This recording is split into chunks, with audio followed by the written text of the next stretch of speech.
Okay, so we've talked. There's been lots of talk about opportunities that the energy transition is bringing, and aspects of new energy or renewable energies that tend to be more like a fence topic, where some people say no, trip it over this way. No, you're not safe this way. One of that is nuclear. Okay. So I'd want you to talk about, since you're expecting a space, tell us about the whole idea of nuclear and the transition. Okay, yeah. So I'll say that Ghana is not new to nuclear energy. We've been running a research reactor on nuclear since 1994. Okay. Ghana started the nuclear program way back in the 1960s at the Cubica Ghana Atomic Energy Commission. And I know there are a lot of misinformation out there on the internet where people see nuclear. They've been watching The Simpsons and there's some gray liquid fluid all over. I remember somebody asking me a question, what about the radiation which will come into your room when you switch on electricity or from nuclear? You see, so what I'm saying is that mostly it's lack of information. Educators. I'm afraid of flying because I can't drive a plane, but I'm not afraid of driving my car. But there are more car accidents than aeroplane crash. So mostly it is lack of information and lack of knowledge. We've done a lot of public sensitization, and we've told people that the offices of the Ministry of Energy, Nuclear Power Ghana, the Ghana Atomic Energy is open for information. Now that they've passed the Right to Information Bill, you can even ask anything you want to know. So nuclear, when we did the analysis on the energy mix, we realized that as much as we want to incorporate modern renewable energies, if you take Ghana, we've exhausted our large hydros. Okay. And then the mini hydros which are there, Galamsey is killing half.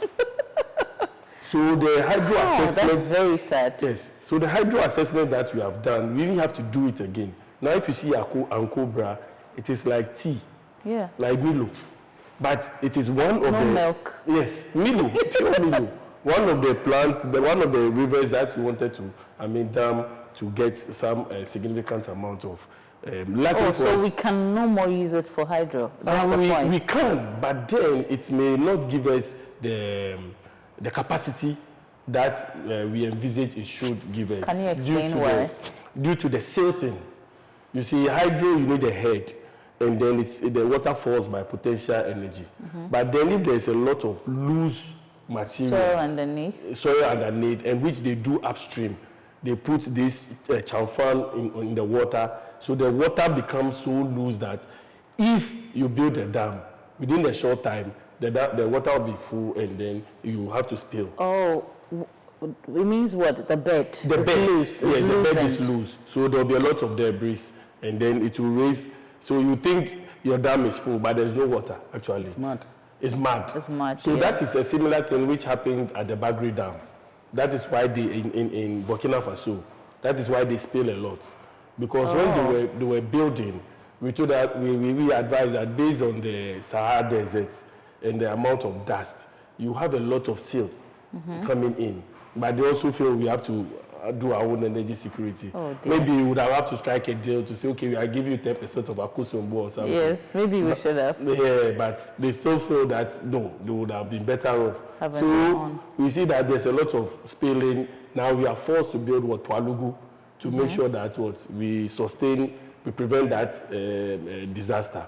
So fast forward, in the energy transition, we did this analysis that hydro now will not be significant in our energy mix. We look at solar, we look at wind.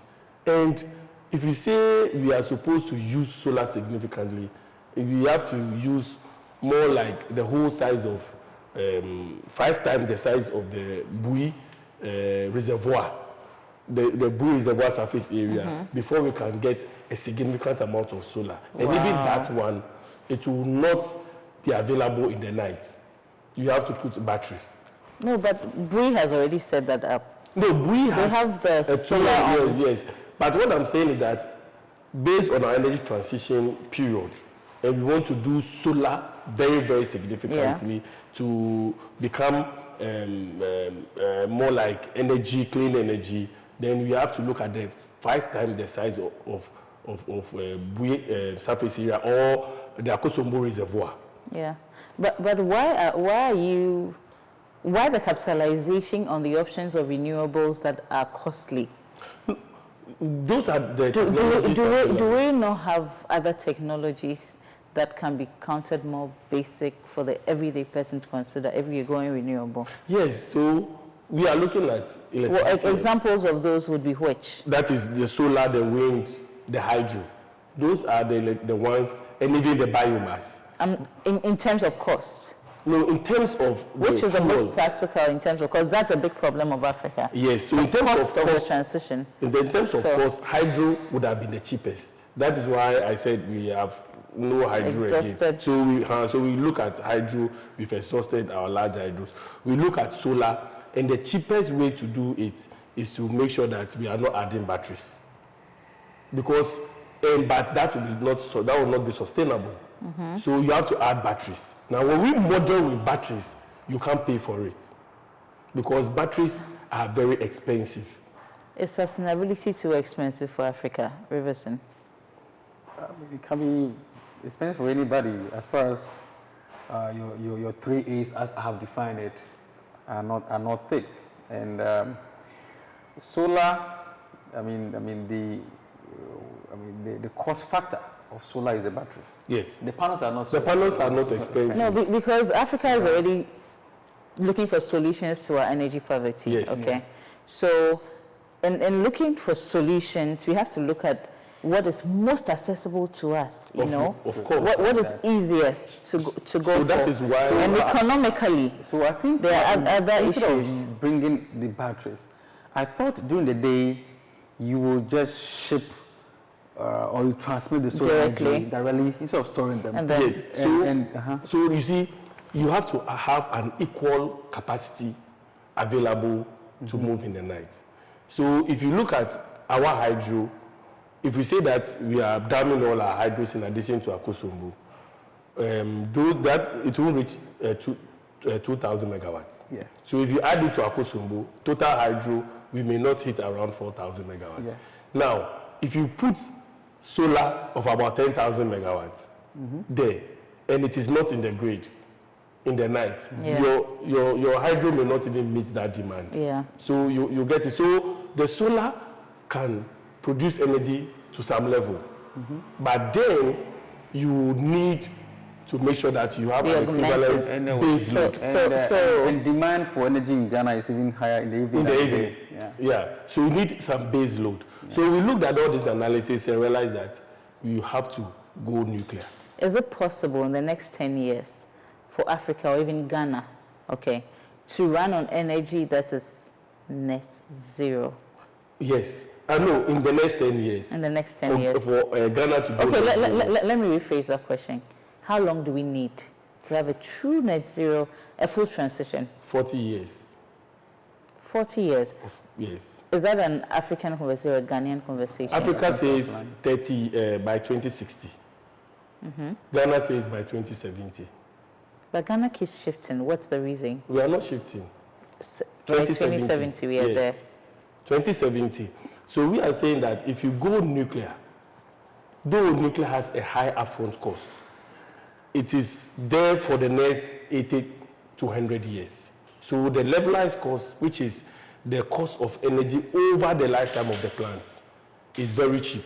Okay. So that is why when you go to Europe or the countries that use nuclear, the cost of electricity is cheap. You go to France, you go to Russia, you go to the United States, you go to China. China, even though there's more coal, but the cost of electricity is cheap because the energy mix, there's a lot of nuclear in there. Okay. Germany have stopped nuclear and they are paying the highest cost of electricity in Europe. Ooh. And that is a political reason. There's no science about it. Because as of now, there are more than 30 new nuclear power plants under construction. So if somebody says that Ghana or Africa cannot go nuclear, somebody is preventing you from becoming energy sustainable and to feed energy to your industry. Yeah. Egypt is building 2 nuclear power plants now by Rosa. Two. And South Africa is operating 1. Kenya is going nuclear. Ghana is going nuclear. Sudan is going nuclear. Wow. Niger is going nuclear. Recently, Burkina Faso announced they are going nuclear. So if we sit there... Everybody is awake. Yes, because we see that for firm power, if you don't have coal and you don't have indigenous gas, build your nuclear power plants to make sure that you have sustainable supply of energy. You can do solar large scale, but then it can only be the panels and the inverters, not batteries. Until the sodium batteries, which is still under development, it becomes, is realized, which is promised to be cheaper. But you cannot, plan based on somebody who is doing some experimental work to say that, oh, I'm going to produce cheap batteries from sodium.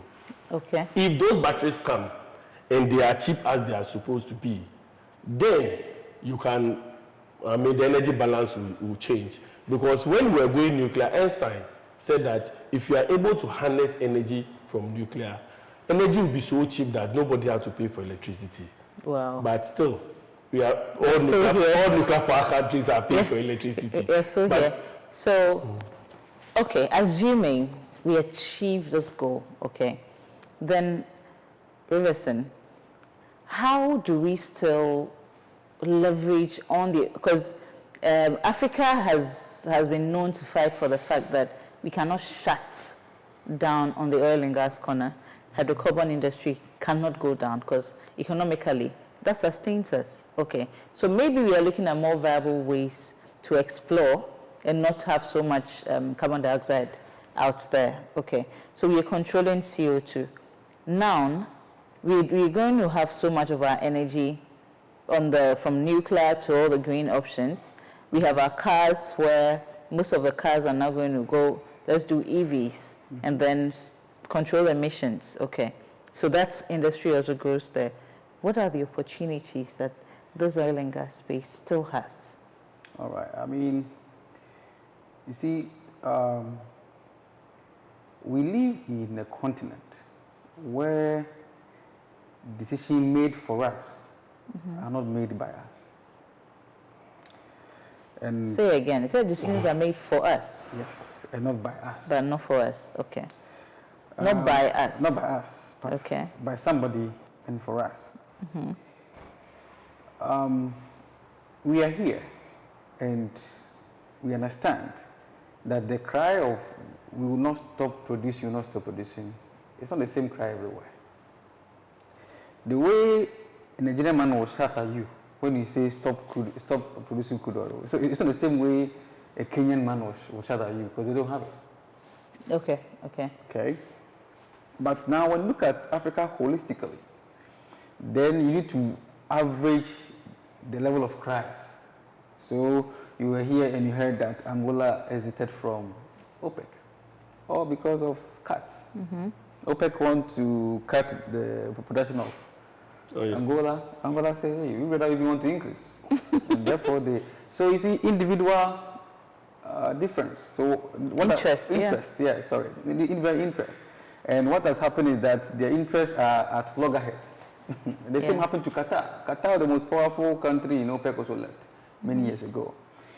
And I think this is where countries need to now come up. And I'm happy you mentioned AFTA. And I hope it works. Yeah. Because the objective of AFTA is not different from the objective of AU, but AU didn't know what. And ECOWAS. ECOWAS is even dead. So I think it's high time countries now sat down, and I love the word you use, realistically. Just being truthful to yourself. Yeah. That you produce crude oil in your country. Yeah. And less than 5% of that crude oil you produce is refined in your own country. I've not mentioned the country's name. Who the cap fits. Let him wear. And imagine this is basic economics. You don't need PhD in economics to run this number. You sell crude oil, 1 barrel at $60. and you buy diesel at $700 per metric ton. Lesley, are you doing good or are you doing bad to your country? So that's exactly what I'm saying. So in terms of how it's benefiting us, I say so bluntly with no regret that it's not going to benefit us in any way until we understand the importance of the value chain. No, which means even before this transition conversation, you are not benefiting. Of course. So why are you making noise as a country? Yeah. Nigeria, there's nothing in there already. So you see, transition does not hit you as it should. I think if a country like Norway is crying, I understand them. Because they invest so much understanding and knowledge in the oil and gas value chain. But are they crying? Norway is very dominant in the EVs and all that. But they said that they will still produce oil and gas. Sustainably And end up greenwashing. And yes, exactly. I love that. so what is Africa doing? And I pick Norway's perspective and angle of oil and gas for everything I do. In terms of fiscal regime, how much you even attract to yourself, they get involved. So they don't get pennies when the oil is sold. They get so much. And they reinvest those money in their economies. Of course. So go to Nigeria, go to Ghana, how much crude oil revenue have you made? And what did you do with those projects? With that money. Which project did you fund with that money? We wouldn't be here crying if there was a fund that had millions of dollars into invest in the oil and gas business. You've heard Vutem Basin for how many years? Ghanaians will do it, GBs will do it. What have we did that? You're waiting. And you keep on waiting till the kingdom come.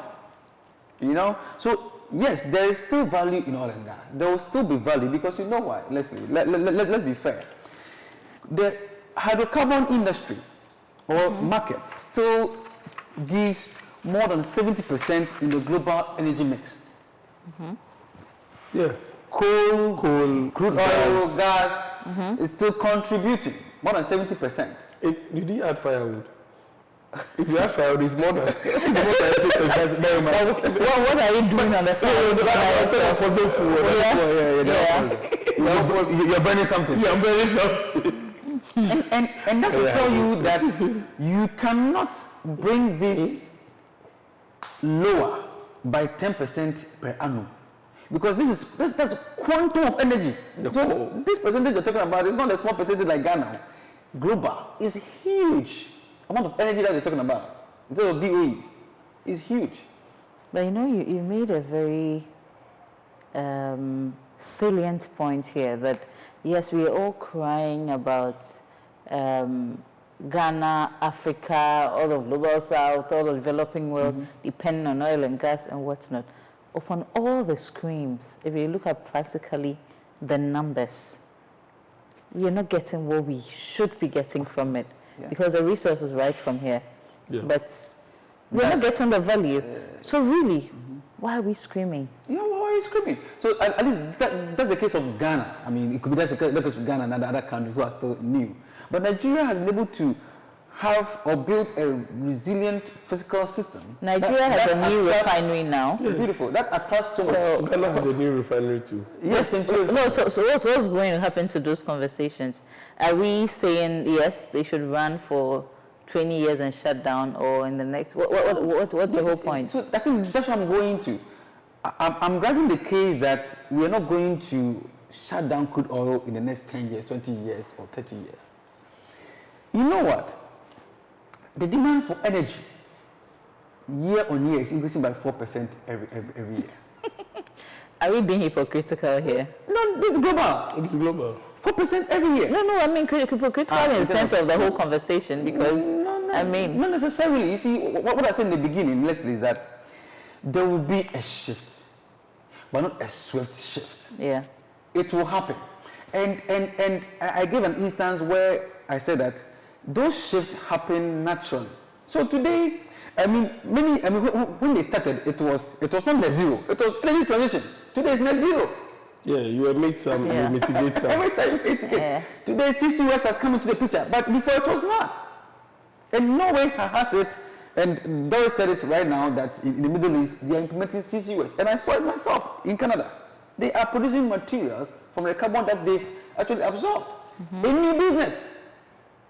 Okay. So having conversation on CCUS. Yes. Okay. We part of our plan, right? Yes. Okay. We sat on the committee, Energy Transition Committee in Ghana. So you see, due to demand for energy, which is driven by two things.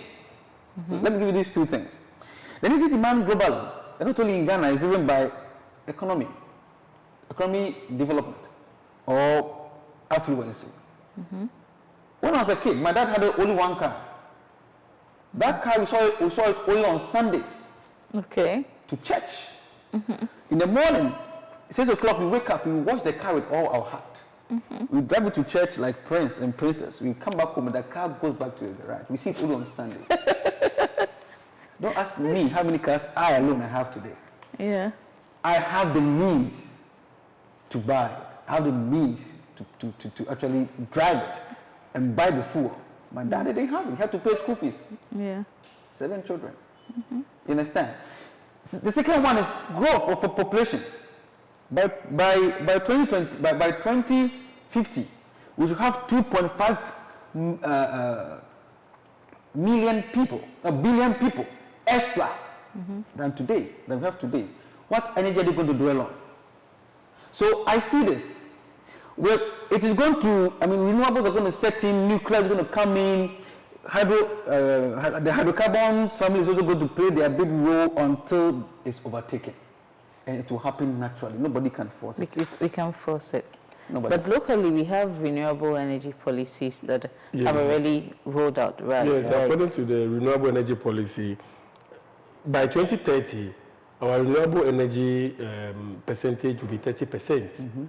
But that 30%, it includes large hydros. Thank you. So the 10% of it is the solar and wind. How much is hydro doing now?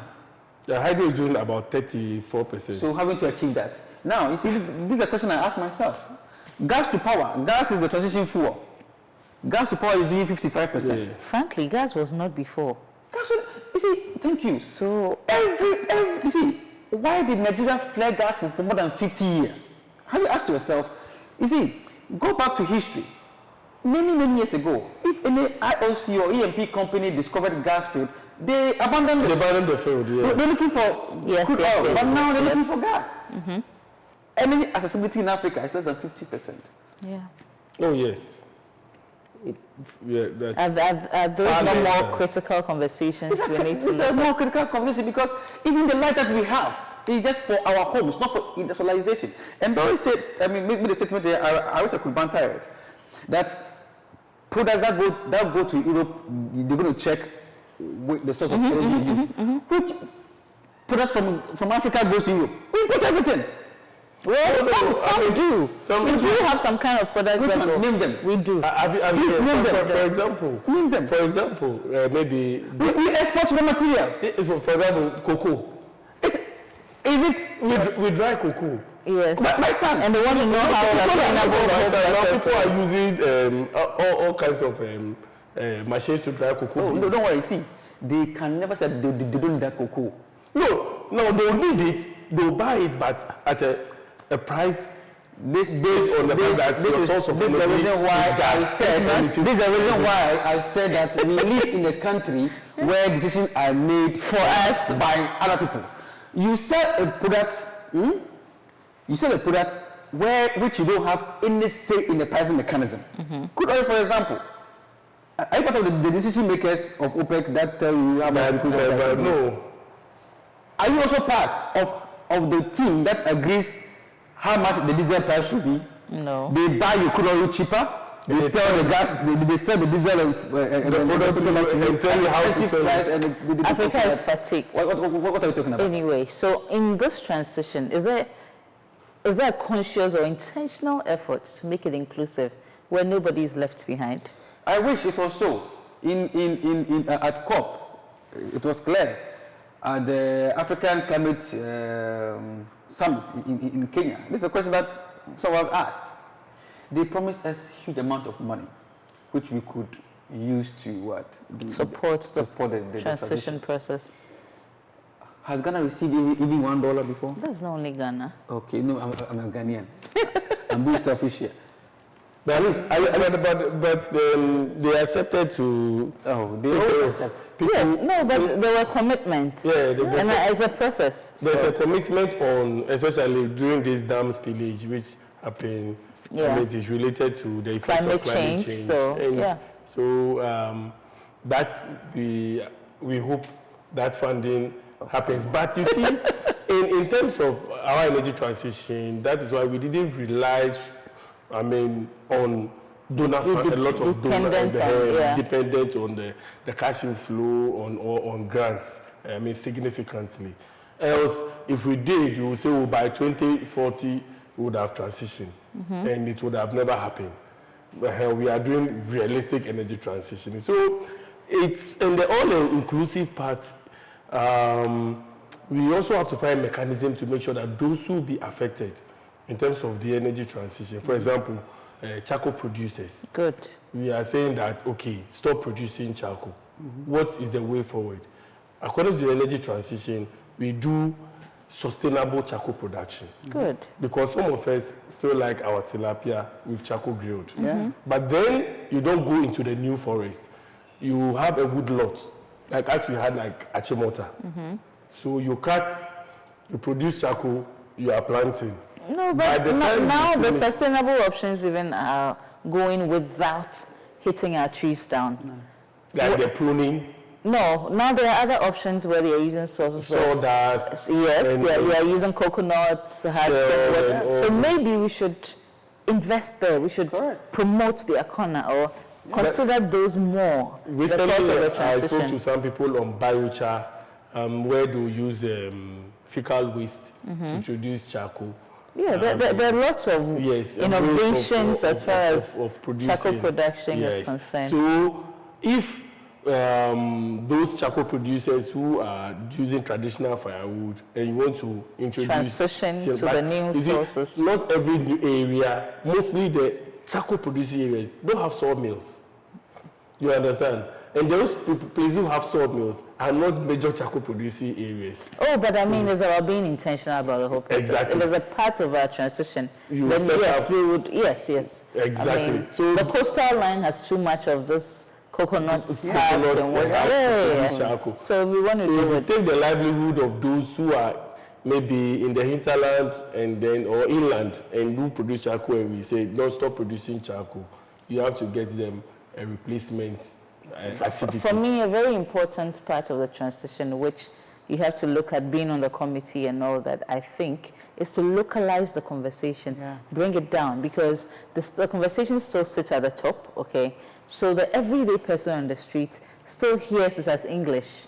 They still hear the energy transition. I think this transition had the most, nationwide, conversation than any other policy Ghana ever did since independence, apart from elections, apart from campaigning. But there's more room. Yes, there's so much to be done. Last year like this, I had, in fact, I can't count the number of public engagements I had, especially with the CSOs, but there are more, people there's to so cover. much more to be done. And so the next thing is to make sure that it is introduced in the curriculum, and then the schools, we are intentional about it. Exactly. In the Ministry of Education, very important. to be able to educate, the children and students on energy transition.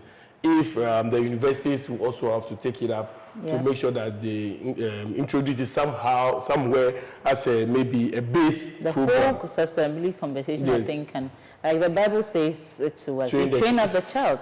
So because our lifestyles, you can have an adult who threw out something and litter, but a child can easily correct an adult because he's being taught in school.